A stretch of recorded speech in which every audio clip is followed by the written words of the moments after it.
Halo guys, ketemu lagi sama saya Febri Reza Surya Pradana. Panggil saya Iza.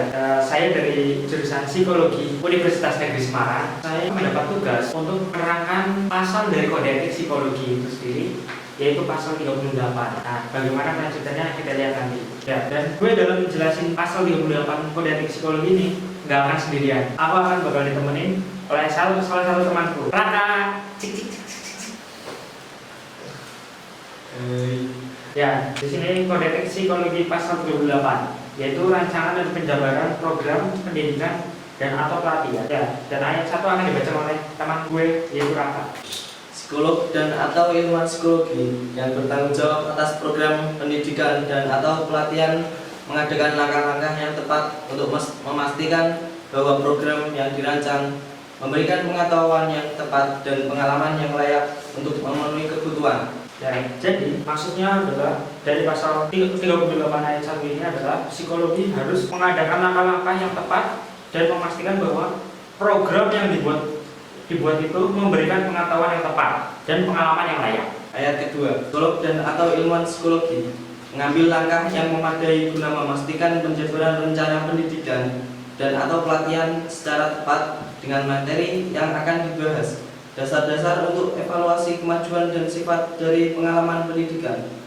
Standar ini tidak membatasi pendidik, pelatih, supervisor untuk memodifikasi isi program pendidikan dan atau pelatihan atau persyaratan yang dipandang penting atau dibutuhkan selama peserta pendidikan atau pelatihan diberitahukan akan adanya perubahan dalam rangka memungkinkan mereka untuk memenuhi persyaratan pendidikan atau pelatihan.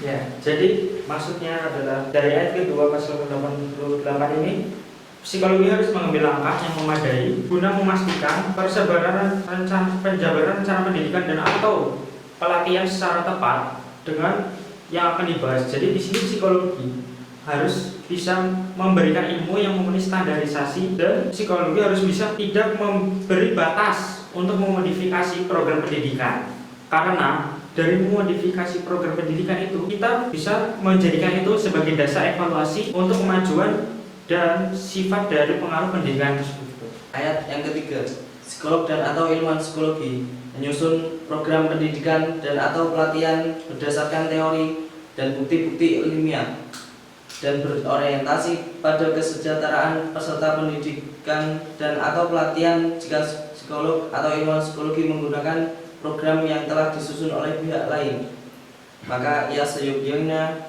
mendapatkan izin untuk program tersebut atau setidaknya mencantumkan nama penyusun program.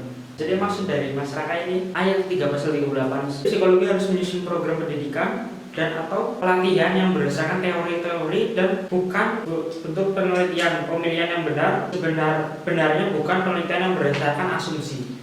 Ayat 4, psikolog dan atau ilmuwan psikologi dalam melaksanakan pendidikan dan atau pelatihan diawali dengan menyusun rencana berdasarkan teori yang relevan sehingga dapat dipahami oleh pihak-pihak lain yang berkepentingan.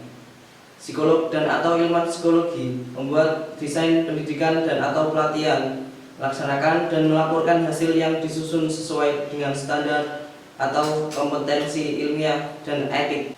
Ayat keempat dari pasal 38 ini yaitu, jadi psikolog itu harus melaksanakan pendidikan dan pelatihan diawali dengan menyusun rencana berdasar data yang relevan agar mudah dipahami oleh pihak yang berkepentingan.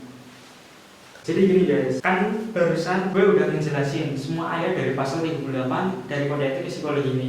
Jadi setelah ini kalian lihat video setelah ini ya, simak dengan baik-baik.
tuntunan dari pasal 38 ini, dari keempat ayat ini, yaitu psikologi harus memastikan langkah-langkah yang tepat dan memastikan program yang diberikan itu memenuhi standarisasi, dan psikologi harus menyusun program pendidikan berdasarkan teori dan penelitian. Dalam artian penelitian yang benar sebenar-benarnya, bukan penelitian yang berdasarkan asumsi. Dan psikolog harus menyusun rencana berdasarkan cara yang relevan agar mudah dipahami, agar hasil optimal. Terima kasih kawan sudah nonton video gue, dan semoga video gue ini bermanfaat sekali buat kalian, terutama anak-anak psikologi dari universitas manapun, terutama universitas gue, Universitas Negeri Semarang, UNES. Sekian dari video gue. Terima kasih telah nonton video gue. Semoga bermanfaat buat kalian. Saya Eza. Saya Raka. Terima kasih sekali buat kalian, dan semoga bermanfaat sekali, dan terus support kami untuk video-video psikologi selanjutnya. Terima kasih. See you.